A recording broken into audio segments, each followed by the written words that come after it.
дуруд бинандаҳои азиз, мухлисони футбол. ин шом як барномаи вежаи футболи тоҷикро таҳия кардаем. гап сари ин ки дар шаҳри душанбе як семинари махсусе барои доварон ва мураббиёни футболи тоҷик қабл аз шурӯи мавсими имсола баргузор гардид ва дар он тавзеҳот ё ин шарҳ ё ба истилоҳи дигар трактовкаҳои нави футболӣ мавриди баррасӣ қарор гирифтанд. ва ин шом дар барномаи футболи тоҷик рустам адлоев, роҳбари раёсати доварони федератсияи футболи тоҷикистон ва инчунин коршинос ва дастурдиҳандаи конфедератсияи футболи осиё Сетин Владислав Григорьевич ҳузур доранд. хуш омадед. добро пожаловать. ман нахуст рустам мехостам шумо дар бораи семинари баргузор гашта чанд ҳарфе мегуфтед, он гоҳ бо албатта мутахассис мо атрофи шарҳҳои нав, тавзеҳҳои нав суҳбат хоҳем кард.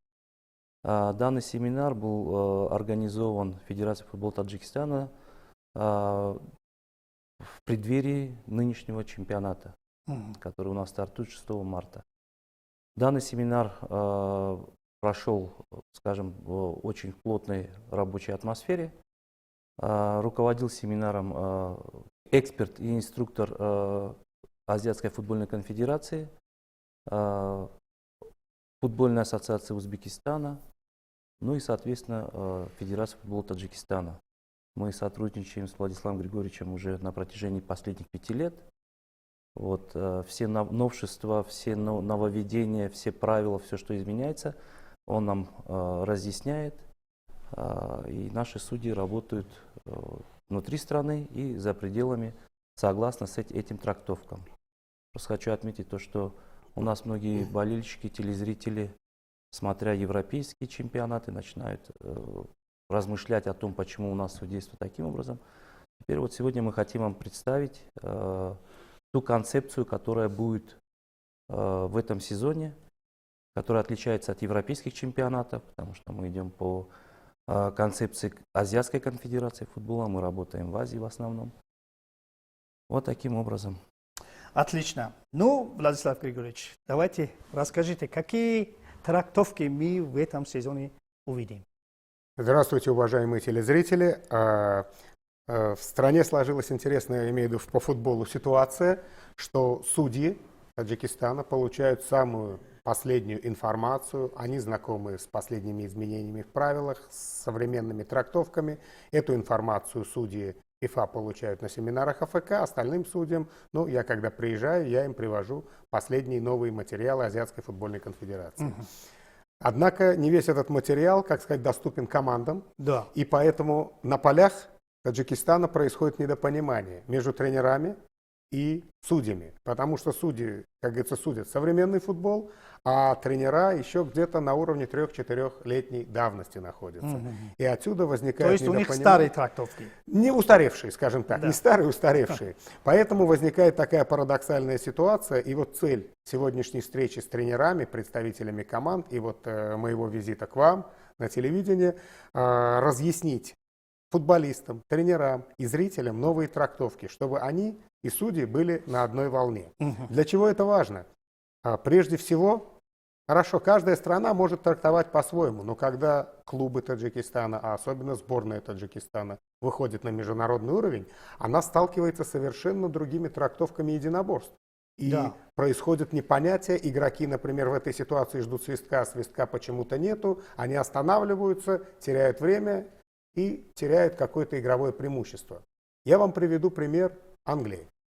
В Англии они используют, в общем-то, свои трактовки, они не следуют трактовкам ФИФА. И назовите мне успех сборной Англии с 1966 года.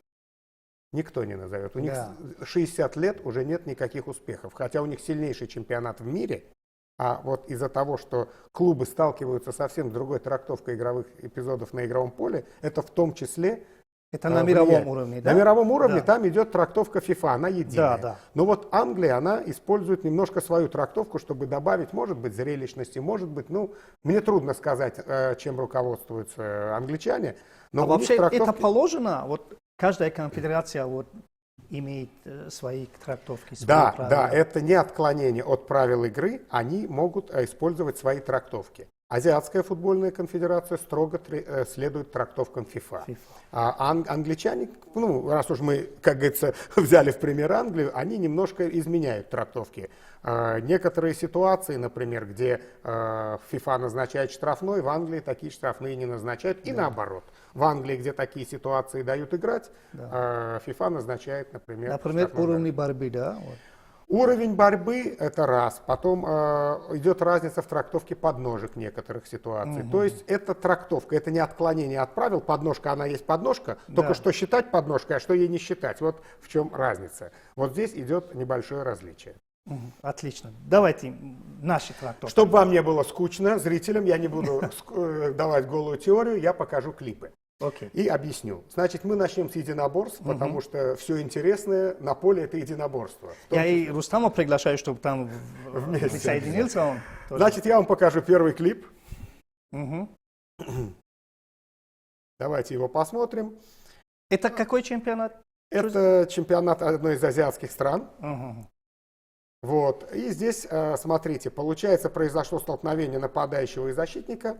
До сих пор многие считают, что такое столкновение нужно считать фолом. Но, следуя современным трактовкам, если мы посмотрим, игрок в красном, он стоял на месте. Он просто выставил плечо, чтобы защитить себя. Нападающий сам к нему пришел. Поэтому данная ситуация нарушением считаться не будет, несмотря на столкновение. То есть здесь рекомендуемое решение будет продолжить игру. Это почти хоккейный прием. Да, но игрок стоял на месте, он не шел, он не вставал на пути у нападающего, нападающий сам к нему пришел. А игрок имеет право находиться Именно в любой так и части. трактуется, да? Именно так и трактуется. Понятно. Еще одна интересная ситуация. Посмотрите, вроде бы кажется, что желтый игрок руками обхватил зеленого игрока и нарушил правила. Но если мы разберемся в деталях, зеленый игрок стал на пути у желтого игрока. Он спокойно двигался, а зеленый игрок, как говорится, подставился. Тут И- нет штрафного, да? Да, тут нету штрафного, потому что у желтого игрока уже не было шансов остановиться, произошел данный контакт, и это будет продолжить игру. А раньше такой эпизод трактовался как? Как штрафной. Штрафной, да? Несколько лет назад мы трактовали это как штрафной удар, несмотря на то, что игрок К подставился. сожалению, в прошлом сезоне у нас были несколько таких эпизодов, когда команды просто не принимали такие моменты, а судьи просто продолжали, давали играть. И очень много разговоров ходило вокруг того, что судьи не разбираются в эпизодах. Ну вот, пожалуйста.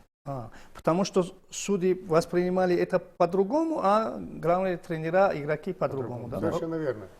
Дальше пошли. Еще одна ситуация. Сейчас очень много внимания уделяется безопасности футболистов на поле. И нарушители, которые совершают нарушение, угрожающее безопасности соперника, будут очень жестко и бескомпромиссно наказываться красными карточками. Посмотрите. Прыжок шипами в зону ахилла, именно в ахиллесово сухожилие, это очень травмоопасно. Вообще контакт шипами с ахиллом, с коленом, ну и рукой или ногой с головой сейчас очень трактуется жестко в пользу красной карты. То есть за такое нарушение однозначно будет показана красная карта. Я думаю, здесь Да, почти все понятно. все да. понятно, у телезрителей вопросов не будет. Тоже другой клип. Также идет борьба за мяч. Футболисты и зрители должны понимать, и тренера, что игроки, когда борются за мяч, они отвечают за все, что они делают. Несмотря на то, что хотят они сыграть мяч, не хотят. И вот в данной ситуации, может быть, белый игрок хотел сыграть в мяч. Но посмотрите, с какой силой он наносит удар сопернику. Нога в голеностоп, а нога идет на изгиб, это угроза перелома. Да. Угроза нанесения серьезной травмы. С такими единоборствами тоже судьи будут бороться строго, и красная карточка будет показана. Я думаю, здесь меня футбольная общественность тоже поймет, и Да, эту да, ситуацию да. поймет. Да, тут очень грубо, да. Также будут пресекаться случаи и безрассудной игры, когда игрок не думает о своих действиях, вот он просто идет. Здесь в данный момент мы не говорим о красной карточке, но данные действия игрока, вы сейчас увидите повтор, будут наказываться желтой карточкой, полноценный наступ, полной ступней на ногу соперника. Это, конечно, будет наказываться карточкой и пропускаться судьей не будет. Мгм. Следующий клип тоже здесь связано с агрессивным, не с агрессивным, а с таким неспортивным поведением игрока. Смотрите, он прыгает один раз, не попал, а второй раз он совершает контакт с соперником. Если вы посмотрите на повторе, если попал по мячу, поэтому судья и не свистнул, хотя его действия представляют опасность. Он минимум должен был свистеть опасную игру. И посмотрите, во второй раз он уже попадает шипами двух ног в ногу соперника в полете. То есть это серьезная опасность нанесения травмы. Это тоже красная карточка? Тоже такие действия будут наказываться красной карточкой. Достаточно жестко. Еще один момент для наших зрителей. Здесь в основном подобраны клипы, где либо нет нарушения, либо красная карточка, чтобы понимали, за что будут игроки наказываться. А тут, Я думаю, тут судья поднимает, по-моему, желтую карточку. ну, мы сейчас не обсуждаем решение судей, мы просто, не будет это некорректно с моей стороны, я просто вам показываю, как будут трактоваться моменты. Прыжок в ногу соперника шипами – это тоже красная карточка. То есть с такими ситуациями судьи будут бороться жестко и бескомпромиссно. Это безопасность игрока. Следующий момент, то, что касается удара игрока рукой в лицо. Мы сейчас видим контакт, увидим контакт, локтем в нос. Ну, вроде бы не сильно, вроде бы не сильный размах. Ну вот у вас стол из дерева или из пластика? Из дерева. Я вам сейчас покажу вот приблизительно, как выглядит вот этот небольшой размах. Как вы думаете, можно сломать нос или повредить Можно. лицевую кость? Конечно. Можно. Поэтому неважно, большой замах, маленький замах. Если удар локтем в лицо, в зону лица и в зону головы, это будет наказываться красной картой. А если футболист попадет вот пальцами в глаз? Пальцем в глаз это красной карточки не будет, потому что специально пальцем в глаз вы никак не попадете. Это будет случайно, но за это движение он ответит желтой картой.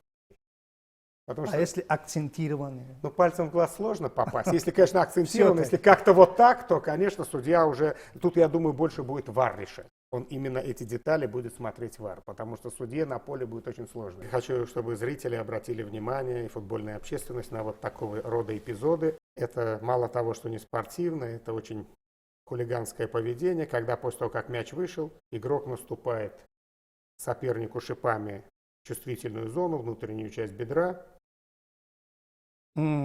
Это тоже карается красной Это карточкой? не просто карается красной карточкой, а за это еще должна быть определенная матчевая дисквалификация, не на один матч. То есть это называется агрессивное поведение, и оно наказывается очень строго. Красная карточка. Да, тут грубо. Очень грубо и некрасиво. Теперь вот то, что я вам говорил про удары соперника сзади. Я думаю, зрителям это будет хорошо видно, что игрок сзади в полете шипами бьет в икроножную мышцу соперника. 100% угроза нанесения травмы, поэтому здесь должна быть показана красная карточка. И еще один клип, связанный с ударом соперника в лицо, в данном случае плечом. Наверное, здесь знакомые лица, знакомые команды, вы видите. Так совпало. Это клип действительно учебного материала. И посмотрите на действие игрока в красной форме под номером 33. Это угроза сотрясения мозга с разбега. Удар даже плечом игрока. Вы посмотрите, очень сильный удар. И, конечно, такие действия будут наказывать. Хочется обратить внимание тоже футбольной общественности, зрителей и специалистов, что в этом году, особенно в этом, я обратил внимание, очень много легионеров из разных стран будут играть в чемпионате Таджикистана. Да. У каждого легионера из каждой страны определенный менталитет. Они все с разными менталитетами. И будут возникать очень интересные и сложные ситуации на поле, потому что каждой стране присущ свой уровень борьбы, свой уровень единоборств. Поэтому здесь судьи столкнутся с очень серьезным вызовом, и они получили соответствующие инструкции, как действовать в тех или иных ситуациях. Так что у вас борьба будет очень интересная. Давайте продолжим. Давайте продолжим. Ситуации в штрафных площадях, это связанные с пенальти, обычно самые спорные ситуации. Да. Вот сейчас я вам покажу очень интересную ситуацию. Она в свое время вызвала немало споров. Это трактовка пенальти, да? Да, трактовка пенальти. Совершенно верно. Ну, мы называем это ситуацией в штрафных площадях, так мягенько. Если мы видим, что выглядит, что защитник ударил нападающего сзади по ноге, Казалось бы, какие могут быть вопросы? Но если мы посмотрим внимательно, это обычно будет это делать ВАР, что красный игрок выставляет свою правую ногу на пути защитника. И у защитника уже нет шансов остановиться. Посмотрите, он не играл в мяч, он выставил ногу, он задел мяч. Игры не было. Он выставил ногу, и защитник в нее врезался. Он просто бежал и уже не мог остановиться. Вот.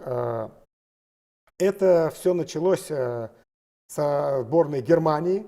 Нападающие сборной Германии часто выставляли ногу, инициировали контакт. ФИФА обратила на это внимание. И вот теперь внимательно смотрим, а из-за чего произошел контакт? Кто его инициатор? По чьей вине он произошел? И в данном случае, несмотря что эпизод кажется простым, мы видим, что нападающий выставил ногу на пути защиты. Это будет продолжить игру. Это не пенальти. Нет, это не пенальти, потому что здесь контакт инициирован нападающим. Вот сейчас я вам покажу явную инициацию, где нападающий явно инициирует контакт, чтобы обмануть судью.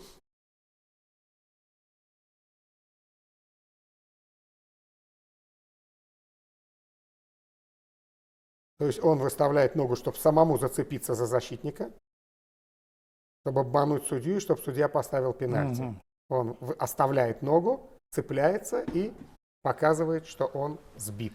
Как-то артистично. Артистично. За такой артистизм он получит желтую карточку и свободный удар. Вот к чему приведет такой артистизм.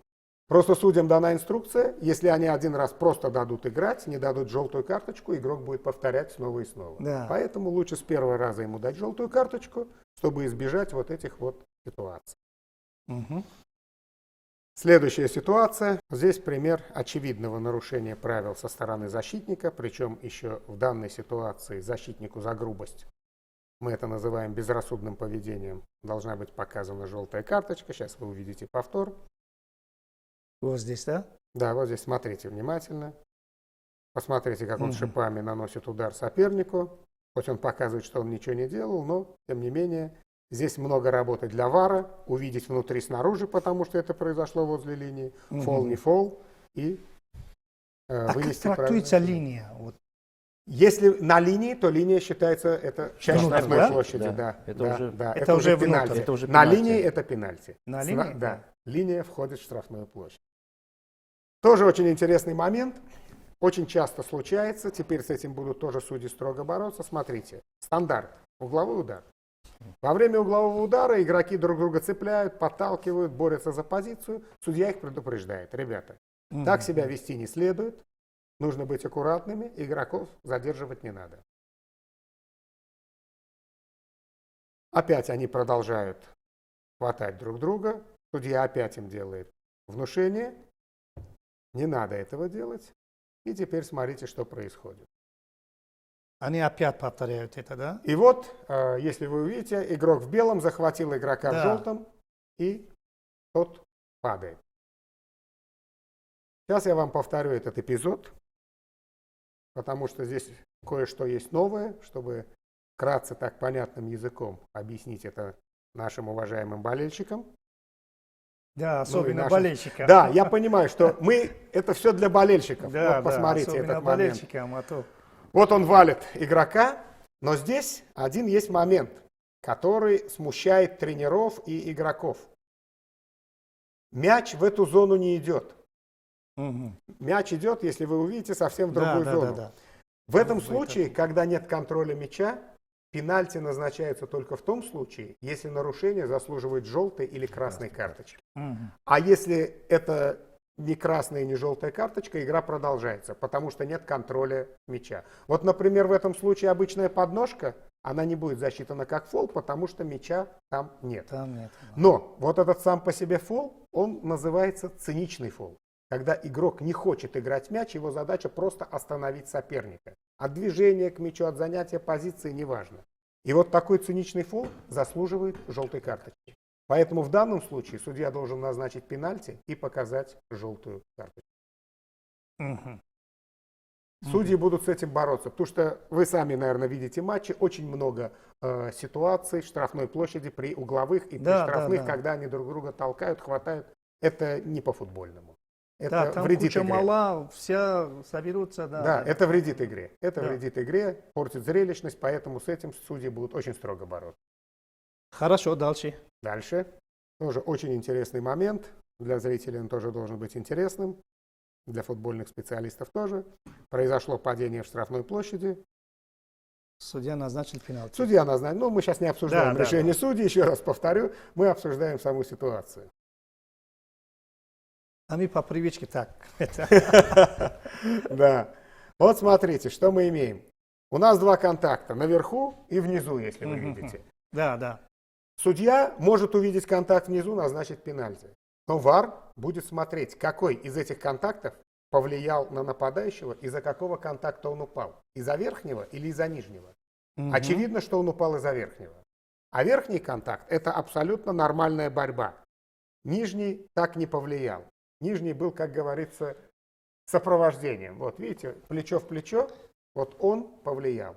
А этот контакт не нарушение. Такая борьба разрешается. Это очень тонко. Очень Я тонко. думаю, наши зрители, вот наши болельщики, главные тренера, вообще специалисты, вот это смотрят, потому что очень много таких эпизодов, моментов будет в футболе. Это очень тонко, потому Очень что тонко. там есть два эпизода, надо, да, иметь в виду, и в борьбе плечом Вверху к и плечу, да, внизу. и внизу. То есть, получается, внизу контакт не повлиял на падение Да. игрока, повлиял верхний. А Да. верхний – это нормальная Да, борьба. это Такая плечо в борьба плечо. разрешена. Да, да. Поэтому и показали этот эпизод для Да. того, чтобы и болельщики, и все специалисты, кто работает в сфере футбола, понимали, что в данной ситуации, как вы сказали, судья назначил пенальти. Аварию отменил, да? Нет, Потом. Да, ВАР потом, да, ВАР должен отменить. Да, при должен системе, когда будет работать система ВАР, если судья ВАР разберется в ситуации, увидит, пригласить на просмотр на отмену пенальти. То есть это не пенальти. Нет, это не Дальше. пенальти. И заключительный эпизод, тоже связанный с пенальти, не пенальти, так скажем. Самое опасное – это когда идет контратака. И вот посмотрите, какой уровень борьбы будет разрешен. Вот это абсолютно нормальный уровень борьбы, и он будет разрешен. Хотя он достаточно жесткий, но мы за повышение градуса борьбы, чтобы футбол был более зрелищный. Да. Чтобы вернуть зрителей на стадионы Да. и к экранам телевизоров. Вот В конце такой- концов, это не балет. Это совершенно верно, вы абсолютно правы. Поэтому это мужской футбол, Да. мужская борьба, и она будет разрешена. Отлично. Теперь переходим к игре рукой. Это самая, как говорится, да, проблемная Да, и да. большая головная боль. Если вы помните, года 4 или 5 назад решили сделать эксперимент, что любое касание мяча с рукой, это будет штрафной удар Да, или да, пенальти. Эксперимент проводился, не помню в первенстве какого штата Бразилии, и ни одного клипа на учебный материал оттуда не пришло. Значит, эксперимент был неудачный. То есть мы должны трактовать рука в естественном, не в естественном положении, умышленная игра, неумышленная, в общем, головных Мяч болей. нашел руку или рука нашла мяча. Головных болей очень много. Очень много, да. Давайте посмотрим пару примеров. Вот я вам покажу пример, где явная умышленная игра рукой лишает соперника гола. То есть это волейбол, это не футбол, и судья справедливо показывает красную карту. Видите, это умышленно, он прям волейбол играет. Но если рука просто находится в неправильном положении и мяч не заходит в ворота, это будет желтое. Он в роли вратаря. Он сейчас. даже лучше вратаря, так я вам скажу. Вот. Следующая ситуация. Очень вот здесь зрители должны понимать, потому что все мы помним ситуацию на чемпионате мира. Это сейчас не обращайте внимания. Вот она пошла ситуация. То есть игрок падает, рука опорная, вроде бы она естественная, он должен на что-то опираться, но, тем не менее, за это назначается 11-метровый удар. Сейчас объясню почему. В первом случае, когда игрок борется за мяч и падает, и рука идет в опору, мяч, попадая в опорную руку, не будет считаться нарушением. В данном случае игрок блокирует мяч, он не борется. Если вы обратите внимание, он заблокировал полет мяча.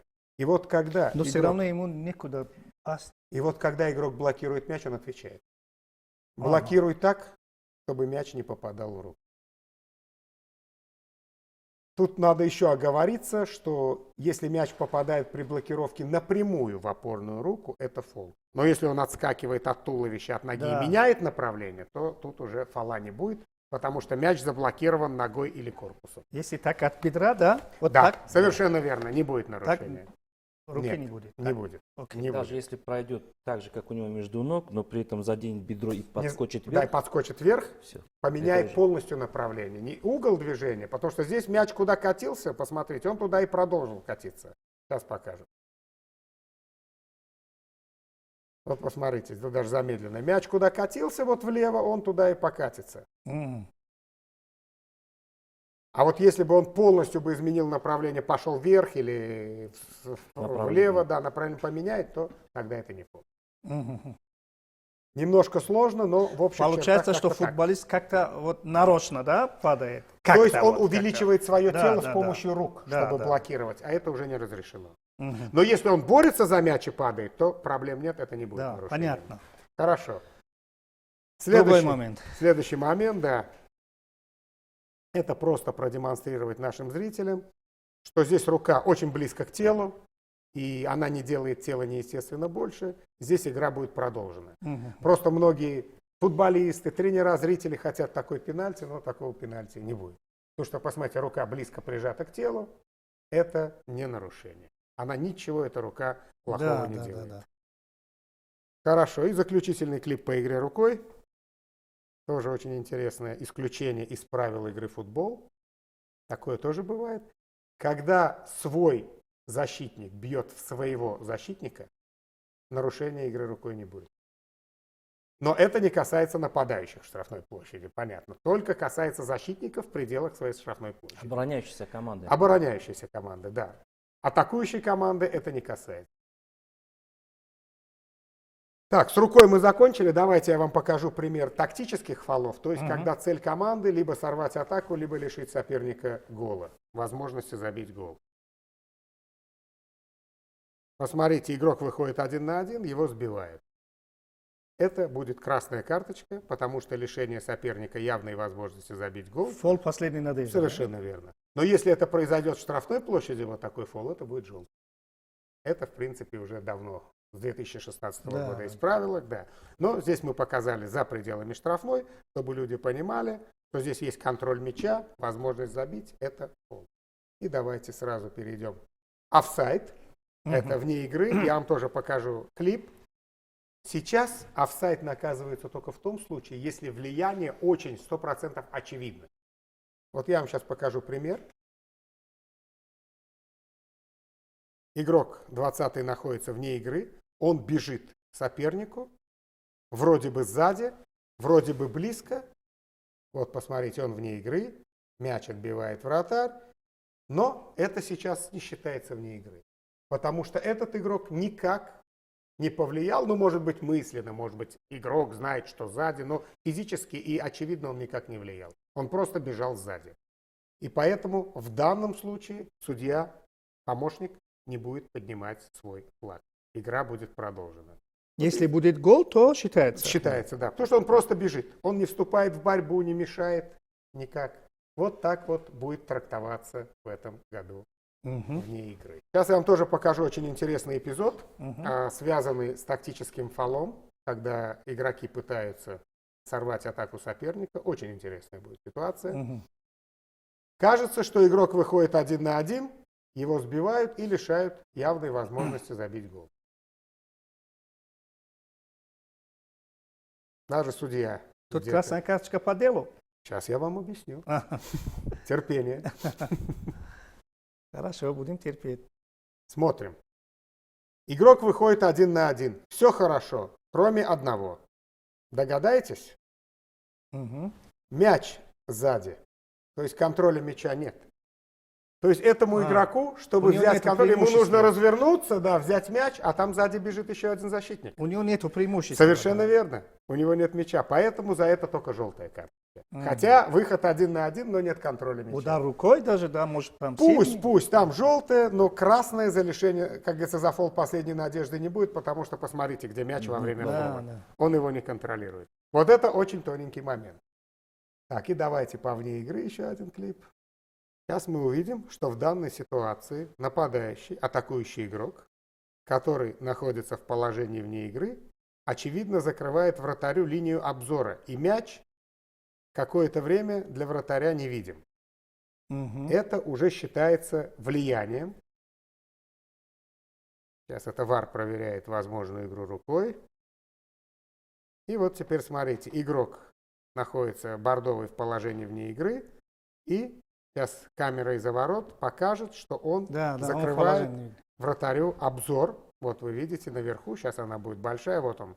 То есть вратарь мяч не видит. И поздно начинает прыгать, и из-за этого гол забит. Вот это очевидное влияние на вратаря, и это нарушение вне игры. Понятно. Спасибо вам огромное. Я хочу задать сначала вопрос Рустаму Абдуллоеву. Рустам, то кадом андоза ба андешаи шумо мана баргузории чунин як семинари омӯзишӣ ба доварони мо донишҳои иловагӣ дод ки то онҳо албатта аз ин гуна вартаҳо аз ин гуна ҳолатҳо бароварда тавонанд ва албатта нуқтаи аслӣ ва усулӣ он аст ки онҳо ҳам сармураббиён ва ҳам бозингаронро фаҳмонда тавонанд ки ҳамин ҳолат чӣ гуна шарҳ дода мешавад. Ну, как уже отмечалось, то, что судьи ФИФА, они получают полноценно и очень быстро такую информацию, потому что с ними проводят онлайн разборы матчей, делятся со своими коллегами здесь, в Душанбе, в Таджикистане в целом.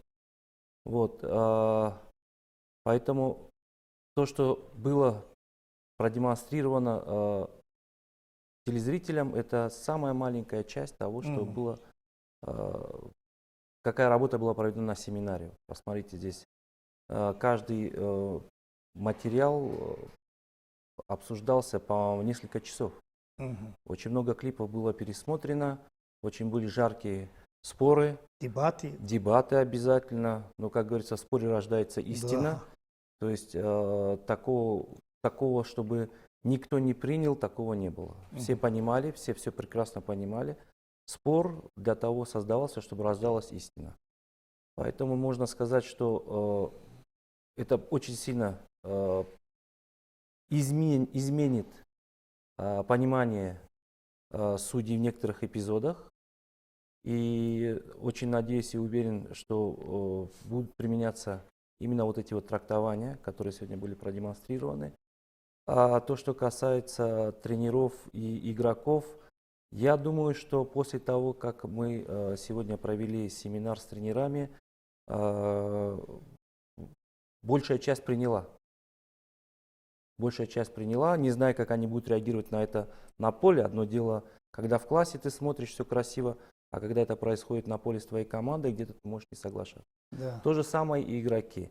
Но я думаю, что если какие-то моменты будут возникать, мы будем обсуждать, будем разъяснять, потому что материал есть, тем более сейчас он у вас в эфире будет. Вот, болельщики все увидят. Кому нужно будет интересно, я думаю, что это можно будет повторить перед сезоном еще раз, чтобы болельщики и игроки, кто не посмотрел, могли ознакомиться, послушать и уже сделать какое-то определенное представление, то, как будет происходить все это на поле.